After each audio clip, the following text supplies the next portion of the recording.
ایک روایت بیان کرتا ہوں. ایک دن میرے آقا صلی اللہ علیہ وسلم اپنے گھر سے باہر تشریف لے جاتے ہیں, مدینہ المنورہ کے مضافات میں سیر کے لیے جاتے ہیں. اچانک دیکھتے ہیں ایک قافلے نے پڑاؤ کیا ہوا ہے. وہ قافلہ, ان کے پاس اونٹ ہے. میرے آقا صلی اللہ علیہ وسلم کو عرب کا ایک سرخ اونٹ بہت پسند آیا. میرے آقا صلی اللہ علیہ وسلم نے ارشاد فرمایا, میں اس اونٹ کو خریدنا چاہتا ہوں. قافلے کا سردار وہاں موجود تھا. انہوں نے کہا لے جائیے, خریدیے. میرے آقا صلی اللہ علیہ وآلہ وسلم نے ارشاد فرمایا, دیکھو میں سیر کے لیے آیا تھا, اونٹ خریدنے کے لیے تو نہیں آیا تھا, یہ میرا مقصد نہیں تھا, میں فقط سیر کے لیے آیا تھا. تمہارا اونٹ نظر آیا, مجھے پسند آیا. ارے ناز کرتے ہیں ہم, کیا عظیم اونٹ ہے وہ جو آقا کو پسند آ گیا, جو آقا کو پسند آ گیا. میرے آقا نے ارشاد فرمایا, میں اسے خریدنا چاہتا ہوں لیکن اس وقت میرے پاس قیمت نہیں ہے, میرے پاس قیمت نہیں ہے. میں جاؤں گا گھر جا کر واپس قیمت ادا کر دوں گا. وہ دیکھ رہے ہیں میرے آقا صلی اللہ علیہ وسلم کو, آقا جا رہے ہیں, آقا وہاں سے تشریف لے جاتے ہیں. وہ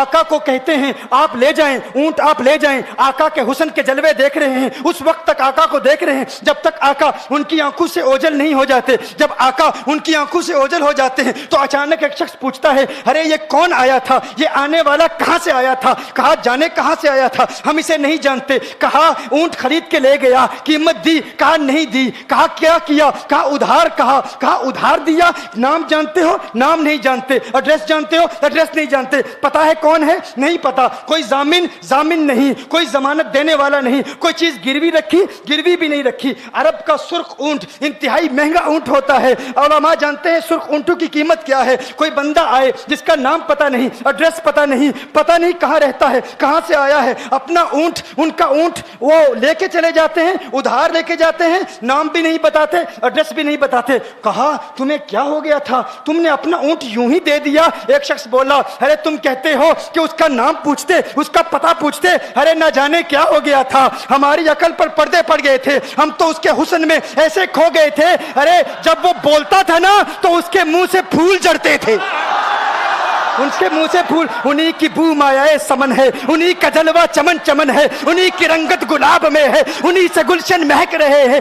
گل ہے لبہائے نازک ان کے, ہزاروں جھڑتے ہیں پھول جن سے گلاب گلشن میں دیکھے بلبل, یہ دیکھ گلشن گلاب میں ہے, یہ دیکھ گلشن گلاب میں ہے. ایک شخص بولا, ارے نادانو, اتنا مہنگا اونٹ یوں ہی دے دیا, پتہ بھی نہیں پوچھا, نام بھی نہیں پوچھا, ایڈریس بھی نہیں پوچھا. ایک شخص بولا, تم کہتے ہو ایڈریس پوچھتے اور تم کہتے ہو کہ تم اس کے میٹھے بول سن رہے تھے.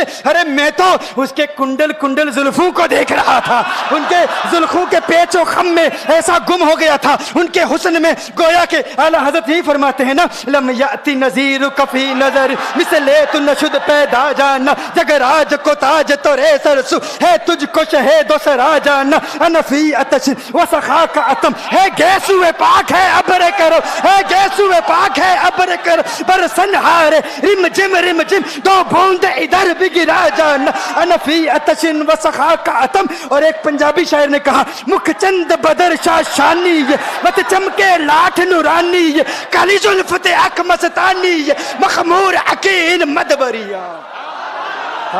وہ ان کا حسن تھا, وہ ان کی زلفیں ایسی, میں زلفیں یار تیرے بال کے صدقے, رہائی جس سے نہ ہو ایسے پیار کے صدقے, اور جو حشر تک نہ دے چین قبر میں بے دم, میں ایسی یاد کے قرباں خیال کے صدقے.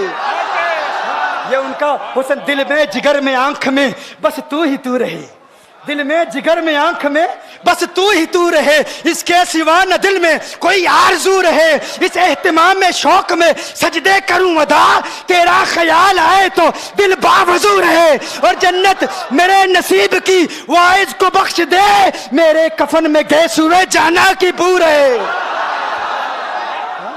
میرے کفن میں گئے سوئے جو ان کی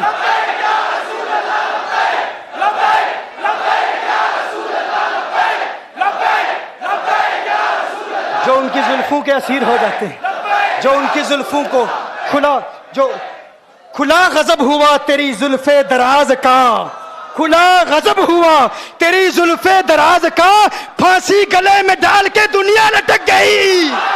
یہ ان کے زلفوں کا اثر ہے, لوگ قربان ہو جاتے ہیں، اپنی جان مارتے ہیں. آقا آپ کی کنڈل والی زلفیں ایسی ہیں، ہمیں کہاں یاد رہی قیمت کتنی ہے، نام کیا ہے، علاقہ کون سا ہے، شہر کون سا ہے. ابھی کلام ہو ہی رہا تھا، ایک شخص نے کہا ارے نادانو کیا کیا، اونٹ دے دیا، نام بھی نہیں پوچھا، پتہ بھی نہیں پوچھا. ایک شخص بولا ارے وہ تو ان کے میٹھے بولوں میں کھو گیا تھا، یہ تو کنڈل والی زلفوں میں کھو گیا تھا. لیکن تم جانتے ہو میں کیا دیکھتا تھا؟ کہا کیا دیکھتے تھے؟ کہا ان کے لبوں پر جب تبسم کی کھلکھلاہٹ ہوتی، جب مسکراہٹ ہوتی، ان کے دانتوں کی چمک دیکھ رہا تھا. وہ مسکراتے تھے، ان کا نور مجھے سامنے والے پہاڑوں پہ نظر آتا تھا. سامنے والے پہاڑوں پہ نظر. مازاق کا کجلا نین بھرے، وہ شمس کا بٹنا مکھ پہ ملے، ہے میم کا گھونگٹ چہرے تلے، وہ عرش کا تارا آوت ہے، یاسی کی چمک ہے دانتن میں، تاہا کا کرشمہ آنکھن میں، والفجر کا جلوہ گالن میں، وہ رب کا پیارا آوت ہے، وہ رب کا پیارا آوت ہے، وہ رب کا پیارا آوت ہے. ایک شخص نے کہا ارے تم تو ان کے دانتوں کی چمک کو دیکھتے تھے، ان کی مسکراہٹ کو دیکھتے تھے، اور مجھ سے پوچھتے ہو کہ میں نام پوچھتا، پتہ پوچھتا. ارے دیکھتے نہیں، تم دانتوں کو دیکھتے تھے، میں تو ان کے نینوں کو دیکھتا تھا، میں تو ان کی آنکھوں کو دیکھتا تھا، ان کی آنکھوں کے حسن میں ایسا کھو گیا تھا. ارے میں تو بھول چکا تھا، ہم تو اپنے ہوش و حواس کھو بیٹھے تھے. ایک شخص نے کہا ارے دیکھو دیکھو وہ تمہارا اونٹ ہی لے گیا ہے، اونٹ ہی لے گیا ہے، نام بھی نہیں پوچھا، ایڈریس بھی نہیں پوچھا. کلام میں یہ تاثر دیا گویا کہ اونٹ چوری ہو گیا ہے. اچانک خیمے سے ایک عورت کی آواز آتی ہے، خیمے سے ایک عورت کی آواز آتی ہے. وہ کہتی ہے خبردار انا دامنۃ لثمن جبنکم. ایک عورت کہتی ہے خبردار کوئی یہ نہ کہے اونٹ چوری ہو گیا ہے، میں ضمانت دیتی ہوں تمہارے اونٹ کی قیمت کی، اگر قیمت ادا نہ کی تو میں کروں گی، میں ضمانت دیتی ہوں، میں ضامن ہوں. کہا شکر ہے کوئی تو جانتا ہے اس کو، شکر ہے کوئی تو اس کو جانتا ہے، کوئی تو پہچانتا ہے، کوئی اور ضامن نہیں تھا، ضمانت دینے والا نہیں تھا، شکر ہے تم جانتی ہو. کہا نہیں جانتی تو میں بھی نہیں ہوں، کون ہے مجھے بھی نہیں پتا کون ہے. کہا پھر ضمانت کاہے کی، کیوں ضمانت دے رہی ہو؟ اس نے کہا ہوا یہ کہ جب وہ تم سے باتیں کر رہا تھا نا تو خیمے کی اوٹ سے میں نے اس کا حسین چہرہ دیکھ لیا. ارے سنو سنو سنو سنو سنو سنو کہا جس کا چہرہ اتنا حسین ہے وہ جھوٹا نہیں ہو سکتا، وہ جھوٹا نہیں ہو سکتا، وہ جھوٹ نہیں بول سکتا. میرے آقا کا حسن ہی ایسا ہے. تم کہتے ہو تم ان کی طرح ہو، ذرا تم بھی کہیں خریدنے کے لیے کچھ جاؤ، دیکھتے تیرے چہرے کا حسن دیکھ کر کون ضمانت دیتا ہے، کون ضمانت دیتا ہے. ابھی بات ہو ہی رہی تھی نا، ابھی کلام ہو رہا تھا، اچانک میرے آقا کے غلام آ گئے. اچانک صحابہ قیمت لے کر، کون ہے جس نے آقا کو اونٹ دیا ہے؟ یہ ضیافت کے لیے چند کھجوریں بھی لے لو، کھجوریں بھی رکھ لو، اور یہ قیمت بتاؤ. انہوں نے کہا قیمت؟ اب قیمت کو چھوڑو، اب سودے کو چھوڑو. کیوں؟ اب ہمارا سودا بازار مصطفیٰ میں ہو چکا، اب ہمارا ارے قیمت کو بھول جاؤ، قیمت کو چھوڑو، اب ہمارا سودا ہو چکا. ارے کیا ہوا، کیسے؟ کہا بتاؤ وہ سونا تھا کہاں سے، وہ منمونا کہاں سے آیا تھا؟ ارے ہم تو اس کا آنا جانا دیکھ رہے تھے، ہم تو دیکھتے ہی رہ گئے. ایک ماہ عدن، نورانی بدن، نیچی نظریں، سب کی خبریں. ایک ماہ مدن، نورانی بدن، نیچی نظریں، سب کی خبریں. وہ دکھا کے پون، وہ سنا کے سخن، مورا پھونک گیا سب تن من دن، مورا پھونک گیا. کہا وہ سونا تھا کون بتاؤ؟ ارے کہا وہ دیکھتے نہیں، وہ کھجوروں کا جھنڈ نہیں دیکھتے، ارے وہی تو مدینہ المنورہ ہے. اپنی قسمت پہ ناز کرو، یہ وہی محمد عربی ہے. ارے جن کی عظمتوں کے ترانے دنیا لاپ رہی ہے، تم خوشبخت ہو، تم مدینے کے قریب آ گئے ہو. کہا پھر لے جاؤ. آقا کی بارگاہ میں حاضر ہوئے. وہ سارا قافلہ کلمہ پڑھ کے واپس آ رہا ہے، اور ان کے تیور دیکھنے کے لیے گویا کہ کہہ رہے ہیں یہ ناز یہ انداز ہمارے نہیں ہوتے، یہ ناز یہ انداز ہمارے نہیں ہوتے. جولی میں اگر ٹکڑے تمہارے نہیں ہوتے، ملتی نہ اگر بھیک حضور آپ کے در سے، اس ٹھاٹ سے منگتو کے گزارے نہیں ہوتے.